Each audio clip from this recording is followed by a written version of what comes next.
नमस्कार विद्यार्थी मित्रांनो. सो यू पी सीबद्दल आणि यू पी सी हे नाव ह्याच्याबद्दल सगळ्यात महत्त्वाच्या वेगवेगळ्या चर्चा तुम्ही न्यूजपेपर्समधनं टी व्ही डिबेट्समधनं नक्कीच ह्याच्याबद्दल ऐकत असाल. तुमचं एक ओपिनियन पण थोडंसं फॉर्म झालं असेल वेगवेगळ्या कारणांसाठी. पण जसं काल यू पी सीने पण वेगवेगळ्या ह्याच्यातनं जे पब्लिक सर्क्युलर्स आहेत त्यांचे नोटिफिकेशन इश्यू केले, तर सगळ्यात महत्त्वाचा मुद्दा that is the institutional trust, जो लोकांचा इतक्या वर्षांमध्ये जो काही इस्टॅब्लिश होतो ट्रस्ट गेन करायला, ट्रस्ट ठेवायला आणि तो ओव्हर द पिरियड टिकून ठेवायला जी काही मेहनत लागते ती यू पी सी म्हणते की कुठे जर गेली असेल तर आम्ही त्याच्यावर ॲक्शन घेतो आहे आणि वेगवेगळ्या कारणांसाठी कॉन्स्टिट्युशनल बॉडी आहे शेवटी. सो तुम्ही बघितलं असेल तर त्याच यू पी सीने काल ॲक्च्युली जे 2024मध्ये प्रिलिम्स क्लिअर केलेले आहेत त्या वेगवेगळ्या अशा 14,627 विद्यार्थ्यांची नेम लिस्टसुद्धा जाहीर केली. आता ही नेम लिस्ट जी आहे यू पी सी मोस्टली परीक्षाचा जेव्हा प्रिलिम्सचा रिझल्ट लागतो त्याच्याच एक अर्ध्या तासामध्ये किंवा त्याच्यासोबतच रिलीज करत असते. यावर्षी काही कारणांसाठी त्यांनी केली नसेल. सगळ्यात महत्त्वाचं अगेन तेच आहे की त्यांच्यावर हे ऑब्लिगेशन नाही आहे की नेम लिस्ट द्यायची का फक्त रोल नंबरच द्यायचे. तर यू पी सी एक PDF 2-2.5 MBची PDF रिलीज करते, त्याच्यामध्ये रोल नंबर्स आहेत. तर तुम्हाला कळेल की रोल नंबर जर तुमचा आहे तर तो आणि मॅच झाला तर रिझल्ट प्रिलिम्स IAS आहे. नाव आणि ती आयडेंटिटी ते रिव्हील करायचे नाही. पण मागच्या 4-5 वर्षांमधनं त्यांना जेव्हा कळालं की मुलं ह्याचा चुकीचा पण वापर करतात जेव्हा फक्त रोल नंबर आहे, तर इन्स्टिट्यूशनल ट्रान्सपरन्सी आमच्या साईडने की कोण मुलं ते झालेले आहेत, वेगवेगळ्या गोष्टींसाठी नाव जेव्हा बाहेर येतात तर लोकांना जास्त चांगलं कळतं, त्याच्यातनं ट्रान्सपरन्सी पण जास्त इस्टॅब्लिश होते आणि त्याच्यासाठी ते करतात. पण यावर्षी त्यांनी काही कारणासाठी केली नाही कारण का त्यांच्यावर ऑब्लिगेशन नाही आहे तसं. पण रिसेंटली म्हणजे कालच ॲक्च्युली त्यांनी ती नेम लिस्ट जाहीर केली. जर नेम लिस्ट आधीच रिलीज केली असती तर मी कदाचित हा व्हिडिओ आधी पण रेकॉर्ड करून तुमच्या समोर आणला असता. सो पर्पज काय आहे तर जेव्हा काही मागच्या काही दिवसांपासून काही महिन्याभरापासून ज्या काही गोष्टी सुरू आहेत ह्या सगळ्या गोष्टींमुळे जेव्हा विद्यार्थी आणि त्यांचे पालक पॅरेंट्स पण जेव्हा आमच्याशी कॉन्टॅक्ट करतात, आमच्याशी बोलतात की सगळ्यात एक मोठा ट्रस्ट हा फक्त यू पी सीवर नाही प्रोसेसवर पण येतो. आणि प्रोसेसमध्ये आम्ही जेव्हा त्या प्रोसेसचा पार्ट आहे की मुलांना वेगवेगळ्या प्रकारे टीचिंग असेल, मुलांना वेगवेगळ्या प्रकारे जे काही सब्जेक्ट्स आहेत त्याच्याबद्दल गायडन्स असेल, आम्ही हे जेव्हा सगळं करतो की सर तुमचा इन्स्टिट्यूशनचा खरंच काही रिझल्ट आहे का, आणि वेगवेगळ्या कारणासाठी आम्हाला पण विचारलं जातं. आणि जे as a parents as a student हे सगळ्यात चांगला एक दिसतो पण अवेअरनेस पण दिसतो की, आणि हे फॅक्ट आहे की जे विचारतात त्यांनाच ती खरी माहिती पण मिळते. आणि अशाच प्रकारे वेगवेगळे विद्यार्थी आम्हाला पण विचारतात की सर तुमच्या इन्स्टिट्यूशनचा काही रिझल्ट आहे का. आता रिझल्ट वेगवेगळ्या टप्प्यांचे असतात. प्रिलिम्सचा एक टप्पा आहे, मेन्सचा एक आहे, मेन्सचं पण एक फेज आहे आणि फायनल रिझल्ट इंटरव्ह्यू नंतरचा पण आहे. आता खूपदा ॲज अ ॲस्पिरंट हे तुम्ही पण बघितलं असेल, वेगवेगळे ॲस्पिरंट जे सिलेक्ट झालेले त्यांच्याबद्दल पण तुम्ही ऐकलंच असेल की मोस्ट ऑफ द ॲस्पिरंट जे आहेत ते वेगवेगळ्या टप्प्यांवर वेगवेगळ्या इन्स्टिट्यूशन्सकडनं मार्गदर्शन घेत असतात.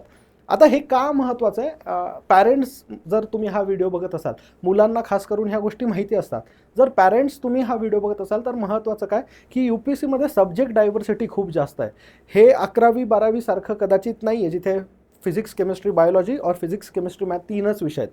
इथे विषय इनफायनाईट्स आहेत. देर इज अ फायनाईटनेस ऑब्व्हियसली, पण खूप जास्त आहे, डायव्हर्सिटी खूप जास्त आहे. इथे सब्जेक्ट एक्सपर्टीज पण वेगवेगळ्या रिक्वायर्ड आहेत. प्रिलिम्ससाठी वेगळं आहे, प्रिलिम्समध्ये एका सब्जेक्टसाठी वेगळं आहे, मेन्ससाठी वेगळं आहे, अशा भरपूर वेगवेगळ्या डेफिनेटली त्याच्यामध्ये गोष्टी असतात. सो असं नक्की होऊ शकतं की बाबा वेगवेगळ्या टप्प्यांवर वेगवेगळे विद्यार्थी वेगवेगळ्या इन्स्टिट्यूशन्समध्ये नक्की हे करतात. पण आता जो रिझल्ट लागलेला आहे महत्त्वाचा तो प्रिलिम्सचा, त्याच्याबद्दल मी बोलेल. आणि आधी आमचं काय बॅकग्राऊंड आहे, माझं काय बॅकग्राऊंड आहे, आणि एक ट्रस्ट जो तुमचा आमच्यावर आहे तो परत कसा मेंटेन करता येईल रादर दॅन तो म्हणजे आहे त्यालाच एक कंटिन्युटी कशी. कारण का जेव्हा पॅरेंट्स आम्हाला पण ते चांगलं वाटेल की आमचा काही रिझल्ट आहे का. खूपदा हे पण बघणं फक्त चुकीचं आहे की फक्त फायनल लिस्टमध्ये आहे का, कारण का इंटरव्ह्यूमध्ये किती मार्क्स आले आहेत. आमचे स्टुडंट्स आहेत ना यावेळेस ज्यांना 150पेक्षा थोडेसे कमी मार्क्स आले आहेत, फायनल रिझल्टमध्ये नाही येऊ शकले. मेन्सचे मार्क्स खूप जास्त आहेत. तर वेगवेगळ्या टप्प्यांवर काय असेल ते मी तुम्हाला सांगतो. सो थोडंसं एकदा बॅकग्राऊंड, आणि तसा माझा नंबर पण दिलेला आहे, जे कॉन्टॅक्ट करतात हा ते तर आहेतच ओळखीचे, पण एक महत्त्वाचं. सो आता यू पी एस सीबद्दल जर सगळ्यांना माहितीच आहे बेसिकली. सो प्रिलिम्स, मेन्स आणि पर्सनॅलिटी टेस्ट ज्याला आपण इंटरव्ह्यू म्हणतो, या 3 टप्प्यांवर वेगवेगळ्या मुलांना वेगवेगळ्या प्रकारे गायडन्स लागतं. प्रिलिम्सची एक्झाम ह्यामध्ये 2 पेपर इन्वॉल्ड आहे. पेपर 1 जो GSचा असतो आणि पेपर 2 जो CSATचा असतो. आता मी ज्या गोष्टी सांगणार आहे त्याच्यामध्ये 2023चा पण खूप रेफरन्स येईल, कारण का 2023 पण एक खूप महत्त्वाचं इयर होतं पेपर वाईज, सब्जेक्ट वाईज आणि मार्क्स वाईज पण. का? कारण का 2023मध्ये सगळ्यात महत्त्वाचं म्हणजे CSAT जो आहे त्याची डिफिकल्टी लेवल खूप जास्त होती. जास्त पेपर त्याच्यामध्ये ऑब्व्हियसली रिझनिंग कॉम्प्रिहेन्शन्स थोडेसे इझियर साईडला आले, पण त्याच्यामध्ये ॲब्सोल्यूट आन्सर येत नाही, कारण का सब्जेक्टिव्हनेस तिथे जास्त असतो. हे जे स्टुडंट्स आहेत त्यांना जास्त बेटर कळेल की बाबा अझम्पशन्सवाले क्वेश्चन, इम्प्लिसिट मला काय वाटतंय, तर त्याच्यामध्ये एकदम श्युरिटी नसते जी मॅथ्समध्ये असते. मॅथ्समध्ये एक्झॅक्ट आन्सर येईलच, बरोबर आहे. सो आता हा पेपर डिफिकल्ट होता आणि त्याच्यामुळे तुम्ही बघाल तर कट ऑफ पण खूप कमी गेला होता, बरोबर आहे. जनरलचा कट ऑफ अप्रॉक्सिमेटली 75.5 मार्क्स गेला होता. आता बाकी तर कॅटेगरी वाईज आहेच, पण आता हे का, याच्यामध्ये महत्त्वाचं रिझन जे GSचा कट ऑफ कमी जाणं रिझन काय होतं त्याच्यासाठी CSAT आहे. तर आपले काही स्टुडंट्स होते ज्यांचा GSचा कट ऑफ खरंच GSचा स्कोर चांगला होता, पण CSATचा कट ऑफ क्लिअर नाही करू शकले, त्याच्यामुळे त्यांचं फायनल ह्याच्यामध्ये म्हणजे प्रिलिम्स क्लिअर नाही करू शकले.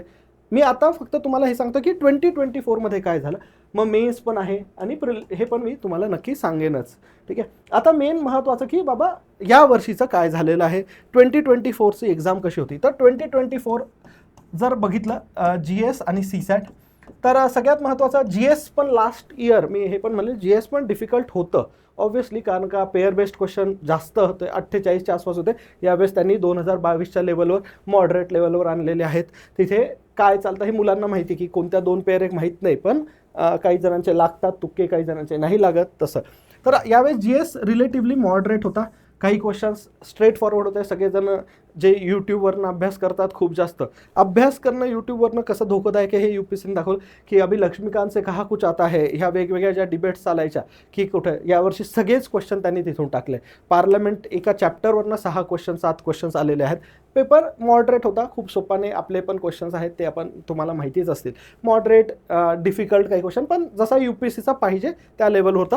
CSAT डिसेंट लेवलचा होता. अगेन मॉडरेट म्हणजे काय की RCs डिफिकल्ट आलेले होते, रिडिंग कॉम्प्रिहेन्शन डिफिकल्ट होते, कारण का एका नॉर्मल मुलाला त्याचं रिडिंग आणि ह्या गोष्टी बघता एक मीडियम म्हणेल, अवघड नाही, कारण का मुलांचा नक्कीच त्याच्यामध्ये पण ॲक्युरसी आलेली आहे, पण एक डिसेंट होता.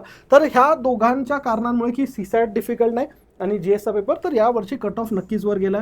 कट ऑफ किती मार्क गेला हे ऑब्व्हियसली आपण सांगू नाही शकत. अगेन UPSCचा एक प्रॉब्लेम की ते कट ऑफ आत्ता डिक्लेअर करत नाही, ते cut off prelims, mains, interview आणि फायनल जेव्हा रिझल्ट येतो तर तिन्ही टप्प्यांचा एक सोबत रिलीज करतात जेव्हा फायनल रिझल्ट लागून झालेला असतो. सो आत्ता आपल्याला माहीत नाही आहे की बाबा एक्झॅक्टली कट ऑफ किती जाईल, पण जो काही जाईल त्याचा ठीक आहे रिझन आहे. तर ह्या वेळेस कट ऑफ वर तर गेलेला आहे. मग ह्या कट ऑफवर गेल्यामुळे काही मुलांचं झालं आहे, काही मुलांचं नाही झालं आहे, पण आम्हाला आमच्याकडे मागच्या एक महत्त्वाचं म्हणजे north star as a institute, हे इन्स्टिट्यूट म्हणून आम्ही डिसेंबर और मोस्टली आमचं जे स्टार्ट होतं ते ऑगस्टपासून आम्ही 15 ऑगस्ट 2023ला सुरू केलं होतं विद्यागुरू नॉर्थ स्टार, आणि त्याच्यासोबतच आमचं मेन जे आहे ते डिसेंबरपासून सुरू झालेलं आहे. त्याच्या आधी मी डेफिनेटली आणि आमच्यापैकी काही जण पण मी लास्ट इयरच म्हणजे एक्झॅक्टली जर सांगायचं म्हटलं तर तुम्हाला मी आधी वेगवेगळ्या इन्स्टिट्यूटमध्ये, पुण्यामध्ये काही, संभाजीनगरमध्ये पण काही वेगवेगळ्या इन्स्टिट्यूशनमध्ये शिकवलेलं आहे. सो 2023मध्ये मात्र मी सेपरेट मेन्सची बॅच घेतली होती. जे प्रिलिम्स आमचे मुलं क्लिअर झाले होते त्याच्यामध्ये वेगवेगळे होते, पण 3 जण जे होते, 3 ते 4 जण होते जे एक्झॅक्टली UPSCची जाऊन मेन्स देणार होते, बरोबर. म्हणजे मेन्सचे काही मुलं होते, त्याच्यामध्ये 4 पैकी माझे 2 विद्यार्थी जे आहेत, 2 स्टुडंट जे आहेत, तर एकाचं नाव आहे दीक्षा आणि एकाचं नाव आहे जुईली. सो ह्या दोन्ही मुली इंटरव्ह्यूसाठी क्वालिफाय झाल्या होत्या. ह्या इंटरव्ह्यूसाठी क्वालिफाय, अगेन दोघांचा GSचा स्कोर और मेन्सचा स्कोर चांगला होता.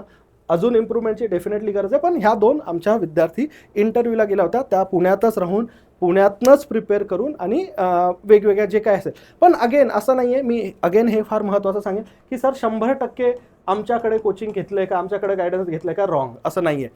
सो जुईलीचा ऑप्शनल सायकोलॉजी आहे, जुईलीचा ऑप्शनल सायकोलॉजी आहे. सो सायकोलॉजीचं तिने गायडन्स आहे ते दिल्लीमधल्या तिच्या वेगवेगळ्या कॉलेजचे काही प्रोफेसर्स असतील वेगवेगळं त्यांच्याकडनं घेतलेलं आहे. GSचं मात्र आमच्याकडनं घेतलेलं आहे. सेम दीक्षाचा अँथ्रोपोलॉजी ऑप्शनल आहे. आता अँथ्रोपोलॉजीसाठी जे काही तिने ट्रेनिंग किंवा गायडन्स, जे काही reference material, test series definitely आहे. आता असंच नाही की ह्या दोघींनी फक्त GSसाठी, अगेन महत्त्वाचा क्वेश्चन, सर दोघांनी पण GSसाठी 100%च तुमच्याकडे घेतलं का, अगेन असं नाही, कारण का UPSCच्या लेवलवर वेगवेगळ्या इन्स्टिट्यूशन्स वेगवेगळ्या टेस्ट सिरीज घेत असतात. फॉर एक्झाम्पल अगेन ह्या दोघींनी, आणि हे सांगणं माझं कर्तव्यच आहे की तुम्हाला कुठेच अंधारात नाही असंच होतं, कारण का मुलं ह्याच्यावर विश्वास ठेवतात आणि तो कुठेतरी कळतं की नाही हे नाही आहे. सो अगेन गायडन्स इम्प्रूव्हमेंट हे नक्की केलं. पण त्यांनी नंतर एक जी कलेक्टिव्ह टेस्ट असते की जसं एसे, GS1, GS2 आणि त्याच्यानंतर GS3 आणि GS4 असे एका सिम्युलेटेड एन्व्हायरमेंटमध्ये दुसऱ्या एका इन्स्टिट्यूशनचे पेपर नक्की दिले होते. तर आणि हे इनफॅक्ट सगळ्यात महत्त्वाचं, तुम्ही त्यांच्याशी पण कधी हे द्यायलाच मी सांगितले होते. मी त्यांना सपोर्ट म्हणजे सपोर्ट इन द सेन्स की बाबा हे द्या, कारण का मी जर माझ्या प्रिपरेशन लेवलला असतो, मी जर असतो तर मी नक्की दिले असते. का? कारण का इथे भारतातले सगळे चांगले मेन्स देतात. तुम्हाला एक कंपॅरेटिव्ह कळतं की तुमचा परफॉर्मन्स, आपला इन्स्टिट्यूशन अजून तेवढं मोठं नाही आहे की आपल्याकडे पूर्ण भारतातले किंवा एकदम हे, तर तुम्ही द्या, तुम्हाला रिलेटिव्ह स्कोर कळेल, रँक कळेल, इम्प्रूव्हमेंटसाठी नक्की आपण आहोत. ह्यांचे सगळ्यांचे हे पण पेपर मी इव्हॅल्युएट केले होते, त्यांना सजेशन्स आहेत केले होते, चांगले मार्क्स पण आले होते. फर्स्ट मेन्सला जुईलीला GSमध्ये 396 अप्रॉक्सिमेटली मार्क्स आलेले आहेत. पहिलीच दुसराच अटेम्प्ट. दीक्षाला 385च्या अराउंड, 385च्या अराउंड, एक्झॅक्ट नाही पण त्याच्या अराउंड मार्क्स आलेले आहेत. GSचा स्कोर आहे. आणि ऑप्शनलमध्ये दोघींनी आपल्या आपल्या मेहनतीने चांगलं केलं. इंटरव्ह्यू कॉल पण आलेला आहे. हे डेफिनेटली 2023. मग मेन्स झाल्यावर आम्ही जसं डिसेंबर आणि त्याच्यापासून जानेवारीमध्ये आम्ही एकदम महत्त्वाचा जो आमचा, ह्याच्या आधी पण आम्ही वेगवेगळ्या इन्स्टिट्यूशनमध्ये, मी आणि माझ्यासोबत सगळ्यात जो आम्ही हे करायचो ते म्हणजे आनंद भाटिया सर, आम्ही दोघांनी एक प्रोजेक्ट चालू केला होता की बाबा असं मुलांना एका गायडन्सच्या अंडर, आणि आमच्यासोबत रोहिणी गुट्टे मॅडम पण होत्या, त्या आमच्या ताईच आहे, तर आम्ही तिघांनी हे मेन करायचो. सो आता आम्ही आमच्या इन्स्टिट्यूशनमध्ये वेगळ्या कोर्सने त्याने गायडन्स पण सुरू केलं. आम्ही मेंटॉरशिप पण डेफिनेटली आहे त्याच्यात होतं. सो त्यावेळेस आणि ह्यावेळेस मग आता ह्या वर्षी आमच्याकडनं वेगवेगळ्या ज्या आहेत त्याच्यातनं कोण सिलेक्ट झालेलं आहे, तर असे टोटल तुम्हाला सांगतो एकूण 17 स्टुडंट्स जे आहेत हे सिलेक्ट झालेले आहेत. तर ह्याच्यामध्ये आता महत्त्वाचं सर टोटल किती होती, काय होती ते पण मी नक्की तुम्हाला सांगेल. सो हे 17 जे आहेत, सगळ्यात महत्त्वाचं हे 17 जे स्टुडंट झालेले आहेत सिलेक्ट, आउट ऑफ 103 स्टुडंट्स आहेत. 103 स्टुडंट्स आमच्याकडे प्रिलिम्ससाठी, स्पेसिफिकली प्रिलिम्ससाठी होते, ज्यांना आम्ही गायडन्स केलेलं आहे. अगेन सगळ्यांना एकाच सारखं गायडन्स नाही केलेलं आहे, सगळे एकाच कोर्सचा पार्ट नव्हते, हे पण लक्षात ठेवा, ते चुकीचं पण होईल. सो फॉर एक्झाम्पल आता सौरभ नवळे आमचा पूर्ण म्हणजे माझ्या इनफॅक्ट जर महत्त्वाचं सांगितलं की माझ्या UPSCच्या टीचिंग पुण्यातल्या जर्नीपासून पहिल्या 6 महिन्यात 2 महिन्यापासून तो शेवट आजपर्यंत माझ्यासोबत सौरभ नवलेनी 2020, 21, 22, 23 आणि 24च्या ह्या लगातार 5 प्रिलिम्स क्लिअर केल्या. आणि सगळ्यात महत्त्वाचं हे का सांगणं गरजेचं आहे, कारण का तुम्ही कोणत्याही वर्षी जाऊन त्याची नेम लिस्टमध्ये त्याचं नाव चेक करू शकता. ह्याच्यासाठीच नेम लिस्ट महत्त्वाची आहे. हे UPSCलाही कळालं, हे मुलांना. आता ह्या 5ही वर्षी मी तुम्हाला हे हमखास खात्रीने सांगू शकतो की त्याने स्पेसिफिकली माझं असेल किंवा आनंद सरांचं असेल, आमच्या दोघांच्या सोबत तो असोसिएटेड होताच होता. म्हणजे हा तर एकदम म्हणजे चांगला, हा मेन्सला पण आमच्याकडे आहे, मी जसं लास्ट इयर आहे यावर्षी पण तो करतोय. सौरभ शहारे अगेन ह्याने लगातार दुसऱ्यांदा, सो त्याने 23ची आणि 24ची लगातार दुसरी प्रिलिम्स क्लिअर केली. तो लास्ट इयर पण आमच्याकडे होता त्याच्या, आणि या वर्षी पण होता. आता एकदम महत्त्वाचं म्हणजे तुम्हाला एक सगळ्यात महत्त्वाचं, तुम्हाला हे सगळं दिसत असेल तर हे जे सगळे स्टुडंट आहेत, एक महत्त्वाचा पॉईंट म्हणजे हा पण सांगणं की सर हे म्हणजे ते काय आले 1 तास बोलले किंवा काय, नाही असं नाही आहे. मी तुम्हाला तेच सांगतोय की हे ते मुलं नाही आहेत की ज्यांना आम्ही फक्त कुठेतरी एनरोल झाले नाही. Everyone is a part of any of the paid course. त्यांनी आमच्याकडे कोणतंही गायडन्स घेण्याला एक पेमेंट केलेलं आहे. हे का सांगणं गरजेचं आहे, पेमेंट इज डेफिनेटली एनरोलमेंट, की आलं उगाच काहीतरी मी फ्रीमध्ये सुरू करतोय आणि आहे रिझल्ट, असं नाही आहे मित्रांनो. हे पण एक महत्त्वाचं लक्षात ठेवा. युवराज विटोरे, युवराज पण मला आठवतं मुंबईला माझ्या एका लेक्चरला भेटला होता. दादा माझी 2-3 अटेम्प्ट होत आहेत, प्रिलिम्स नाही क्लिअर होते, पण युवराज पण 2023ची आणि 2024ची दोन्ही प्रिलिम्स क्लिअर झालेला आहे. मेन्सची पण तयारी करतो आहे. अमोल खरात अतिशय हुशार आणि प्रिलिम्स अगेन 2023मध्ये पण आमच्याकडे होता, 24मध्ये पण होता. 2023 त्याची त्याचा पहिला अटेम्प्ट आणि तो क्लिअर झाला होता. या वर्षी पण तो क्लिअर झाला आहे. त्याचा स्कोर, प्रिलिम्सचा स्कोर 130+ आहे. अगेन हे स्कोर सांगणं, किंवा आता सौरभचा पण स्कोर, युवराजचा स्कोर 90-100, ह्याच्यासाठी हे नाही की आम्ही त्यांना गायडन्स केलं म्हणून स्कोर, पण प्रयत्न हाच सांगायचा की ते आहेत. आता एक बघा, सौरभची पण प्रिलिम्स 23मध्ये क्लिअर झाली आहे, युवराजची पण प्रिलिम्स 23मध्ये क्लिअर झाली. सौरभ नवळेची पण प्रिलिम्स 23मध्ये क्लिअर झाली आहे, अमोलची पण 23मध्ये क्लिअर झाली आहे. पण तरी सुद्धा त्यांनाही तुम्ही मेन्स नंतर कॉन्टॅक्ट कराल, तुम्हाला माहिती आहे ते भेटतील पण, आणि तुम्ही ओळखत पण असाल, तरी सुद्धा ते 24मध्ये आमच्या कोणत्या ना कोणत्या पेड कोर्सला होते. हे का सांगतोय, कारण का उगाच असं नाही. आणि मी हे पण पुढे सांगेल की कोण आहे कसं आहे. रोहन तराटे, रोहन आणि हा आमच्या कॉन्टॅक्टमध्ये डिसेंबर 2023मध्ये आला. त्याच्यानंतर त्यांनी आमचा उमेदचा पण कोर्स केलेला आहे. सो मेन्स ते 2.5-1 महिने असतात, त्याच्यात इथिक्सचं ऑप्शनलचं थोडंफार काय असेल ते केलेलं आहे. आणि तो यावर्षी प्रिलिम्स त्याने अगेन 2023ची पण प्रिलिम्स क्लिअर केली, पण 23मध्ये करताना आम्हाला माहीत नव्हतं त्याचा सेल्फ स्टडी. आणि यावर्षी पण त्याचा भरपूर सेल्फ स्टडी आहे. आम्ही फक्त जिथे काही त्याला हेल्प लागेल, जिथे काही तो डाऊट्समध्ये असेल की सर हे करू का ते करू, त्याच्यासाठी आम्ही जास्त होतो. पेपर सॉल्व करणं, आमचे हे MCQ बुकलेट सॉल्व करणं त्याच्यासाठी आहे, पण अगेन सेल्फ स्टडी करणारा तो आहे हे सगळ्यांमध्ये. कस्तुरी शहा अगेन आमच्या 3-4 वर्ष आमच्यासोबत आहे. पण कस्तुरी शहा 2024मध्ये पहिल्यांदा प्रिलिम्स क्लिअर झाली. तर CSAT जे मी म्हणत होतो त्या CSATचा ती विक्टीम झाली होती. तिचा 2023चा स्कोअर प्रिलिम्सला GSचा स्कोअर 95+ आहे.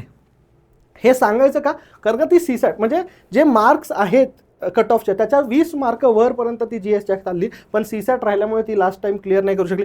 पण जरी ती यावर्षी ती परत बॅचला होती, तिने जे सांगितलं तिला जे लागतंय त्या इम्पॉर्टंट सब्जेक्टचा तिने अभ्यास केला, ती क्लिअर झाली.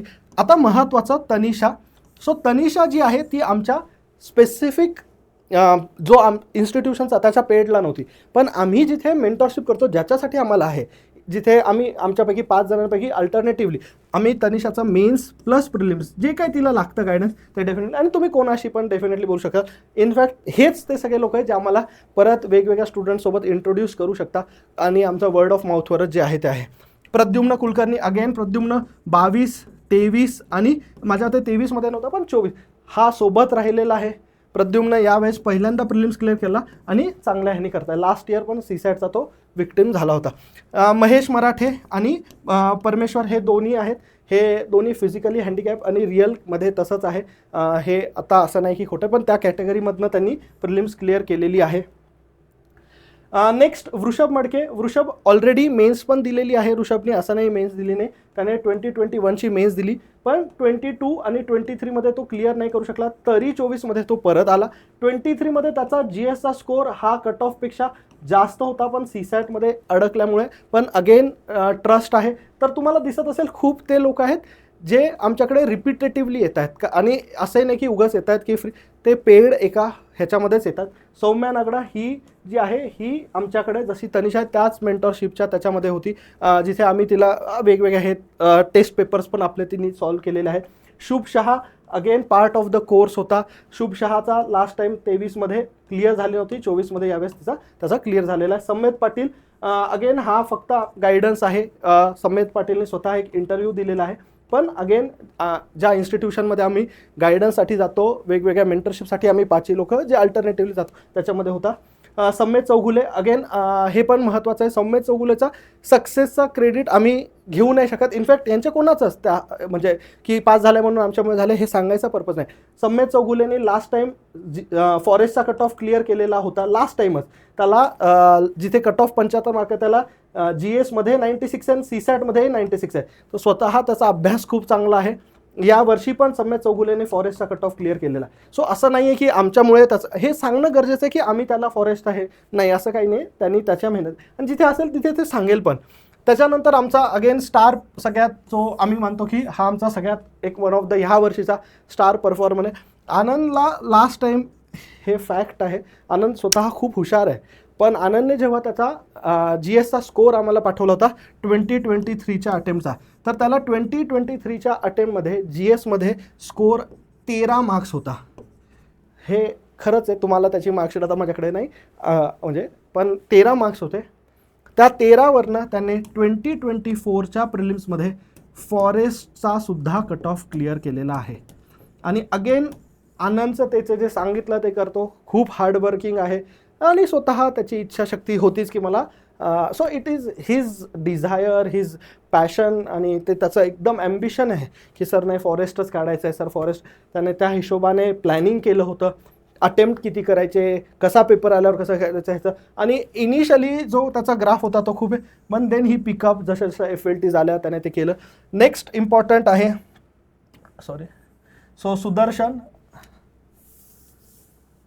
सुदर्शन अगेन 2023 आमच्याकडे नव्हता. 2023 आमच्याकडे नव्हता. सुदर्शन तुषार सरांचा स्टुडंट होता, पण तो डिसेंबरमध्ये आमच्यासोबत आला. सुदर्शन पण उमेद बॅच जी आपली जे मेन्स क्लिअर नाही करू शकत त्या बॅचचा तो स्टुडंट आहे. तिथे जॉईन झाला आमच्यासोबत. त्याने अगेन इथिक्सचं आणि ऑप्शनलचं काय करू शकतो यावर्षी 24 अगेन. ह्या वर्षी पण प्रिलिम्स क्लिअर केलेली, मेन्स नाही झाली, आणि यावर्षी प्रिलिम्स केली, आता मेन्सची तयारी करतो आहे. हे बेसिकली ह्या वर्षी डेफिनेटली आमच्याकडे कोणत्या ना कोणत्या म्हणजे वेने पे करणारे स्टुडंट होते. आता तसं बघितलं तर हे का सांगतो, नाहीतर असे आमचे अजून स्टुडंट्स पण आहेत की जे आता फॉर एक्झाम्पल अनुप नागरे ह्याने 22 पण प्रिलिम्स क्लिअर केलेली आहे, 23 सीसॅटमुळे तो नाही, 24 परत केली, फॉरेस्टचा पण कट ऑफ काढला. पण अगेन महत्त्वाचं की तो ह्या वर्षी डायरेक्टली आमच्यासोबत, मग पेपर सॉल्व्ह करणं असेल ते आम्ही मानत नाही की नाही हे आहे कशा ना कशा. आणि आम्ही जे काय बोलतो असं नाही की बॅच नाही लावली म्हणून बोलत नाही वगैरे, हे नाही आहे. त्यांना सगळ्यांना तुम्हालाही इनफॅक्ट माहिती आहे, पण डायरेक्ट गायडन्स नाही. प्रियंका कांबळे 2-3 वर्ष आधीपासून आमच्यासोबत होती, पण काहीतरी सीसॅट, काहीतरी GS, काही, पण यावर्षी प्रिलिम्स क्लिअर केलेली आहे. प्रथमेश बोराडे आहे, कौस्तुभ हिरवे आहे. हे कौस्तुभ हिरवेनी पण 23 आमच्याकडनं गायडन्स घेतलेलं आहे, आणि 24 आणि 23 दोन्ही वेळेस प्रिलिम्स क्लिअर झालेली आहे. आणि अशा अजून आहेत. ऑब्व्हियसली असं काही नाही की फक्त तुम्हाला नाव. आता हे का सांगितलेत नाव, कारण का तुम्ही त्या लिस्टमध्ये जाऊन चेक करू शकता. इनफॅक्ट जर गरज पडली तर तुमच्या कशा ना कशा कॉन्टॅक्टमध्ये हे लोक येऊ शकतात, आणि तुम्ही त्यांना डेफिनेटली आपल्याबद्दल विचारू शकता.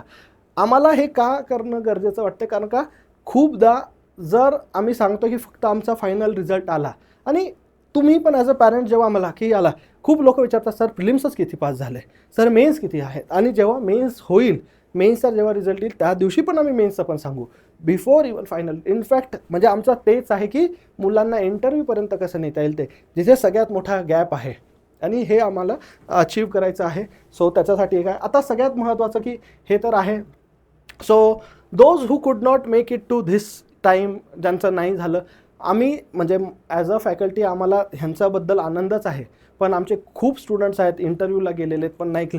तो जो दिवस असतो तो आमच्यासाठी म्हणजे एकदम आनंदाचा कधीच नसतो, कारण का खूप जे चांगले मुलं असतात जे बॉर्डरवर असतात, समहाऊ 1-2 क्वेश्चनमध्ये सिली मिस्टेक झालेली असते, काही लोकांसोबत काही चुकीचं, पण मग खूप रिझन्स असतात एखादा, आणि ते नाही क्लिअर करू शकत. त्यांच्यासाठी आम्ही वेगवेगळ्या वेजने गायडन्स करतो. तुम्हाला पण कधी वाटत असेल की नाही सर मला 1 इयर कसं करायचं, काय माझा नंबर आहे ऑफिसचा पण, तुम्ही कोणत्याही नंबरवर डेफिनेटली कॉन्टॅक्ट करा. आणि अगेन महत्त्वाचं हेच आहे मित्रांनो की कुठेही सांगायचा पर्पज अगेन हा नाही आहे, तुम्ही हा समजूही नका की रिझल्ट, ज्या वर्षी मी तुम्हाला खरं सांगतोय आमच्या अंडर जर कोणी पास झालं तो नंबर 0 पण असेल तरी मी सांगेल की नाही यावर्षी आम्ही नाही क्लिअर करू शकलो. हे का सांगायचं आहे, कारण का तुम्ही एकदम म्हणजे सिम्पल आहे की आता तुम्ही सगळेजण रोज न्यूजपेपरमध्ये वाचता की स्टॉक एक्सचेंजने लाईफ टाईम हाय केला, असं झालं आहे तसं झालं. सगळ्या ज्या कंपनीज आहेत त्या त्यांचा प्रॉफिट अँड लॉस स्टेटमेंट सेबीला रिपोर्ट करतात. करेक्ट आहे की बाबा आम्ही असं केलं, लॉसमध्ये आहे का प्रॉफिटमध्ये. झोमॅटो लिस्ट झाल्यानंतर 2-3 वर्ष सांगत होती आम्ही लॉस करतोय, पण सांगत होती, बरोबर. असं नाही की सांगत नाही की लपवून ठेवलेलं आहे. आता ती प्रॉफिटमध्ये आहे. सांगायचा पर्पज काय की जर आमचा 0 पण आला ठीक आहे बाबा आम्ही सांगितलं 0, आणि जर आमचे पास झाले तरी आम्ही सांगतोय. मेन्सचं पण आम्ही करू, विश्वास ठेवा. जेव्हा मेन्सचा रिझल्ट येईल त्या दिवशी पण आम्ही सांगू. आणि आम्ही पण प्रयत्न करतो की असा डेटाबेसच आमच्या वेबसाईटवरच ठेवायचा की तुम्ही कधी पण येऊन आमचा जो काही स्टुडंटचा रिझल्ट आहे तो चेक करू शकता. आता फक्त स्टुडंट्सचे नंबर आम्ही नाही देऊ शकत प्रायव्हसी रिझनमुळे, पण आम्हाला माहिती आहे ते तुम्ही कसे पण मॅनेज करालच की यांच्याशी बोलायचं वगैरे. हे सगळे आमची वेगवेगळे लिस्ट आहे. हे पण सगळ्यात महत्त्वाचं सांगतो की असं नाही की सगळेजण जे प्रिलिम्स क्लिअर झाले ते आमच्याकडे मेन्सला असतात, काही वेगळे पण येतात, काही हे दुसरीकडे जातात. आम्ही त्यांच्या आणि हे डिपेंड ऑन देअर प्रिपरेशन. आम्ही कधीच स्टुडंट्सला फोर्स करत नाही. आमचा तो पर्पजच नाही की फक्त हे करा ते नाही आहे. मार्केटमध्ये जेव्हा तुम्ही वेगवेगळ्या गोष्टी बघता, आमचं इन्स्टिट्यूशन जॉईन करताना खूप नवीन आहे डेफिनेटली, पण आम्ही ॲज अ टीचर म्हणून भरपूर जुने आहोत. मी भरपूर वर्ष, अमित सर आहेत यांनी इंटरव्ह्यू दिलेला आहे, MPSCमधनं रँक आहे, पण आणि भरपूर वर्षापासून शिकवतात, त्यांचे शिकवलेले स्टुडंट्स आता टीचर आहेत. पण सांगायचं पर्पज आहे की मी भरपूर वर्षापासून शिकवलेलं आहे, स्वतःचं करतो जेव्हा, तर हे पण महत्त्वाचं असतं की लोकांना ऑनेस्टली सांगायचं. आता काही लोकांना ते आवडेल, काही लोकांना ते नाही आवडणार, पण जेव्हा मार्केटमध्ये सगळीकडे आज एक क्लाउड ऑफ फिअर आहे, क्लाउड ऑफ जजमेंट आहे, क्लाउड ऑफ डाऊट आहे की बाबा खोटं काहीतरी असेल लपू, आम्ही आमच्या प्रकारे हा एक प्रयत्न केलेला आहे. जर तुम्हाला ह्याच्या व्यतिरिक्त पण काही डेफिनेटली हेल्प लागत असेल, काही तुम्हाला असं वाटत असेल की नाही सर हे पण सांगा किंवा हे, तर डेफिनेटली आमच्याकडनं जे काही पॉसिबल होईल ते आम्ही सांगू. इनफॅक्ट स्टुडंट्स आता हे जे सगळे मेन्सला आहे, हे मेन्सनंतर तुम्ही ह्यांच्याशी डेफिनेटली वेगवेगळ्या प्रकारे कॉन्टॅक्ट करू शकता.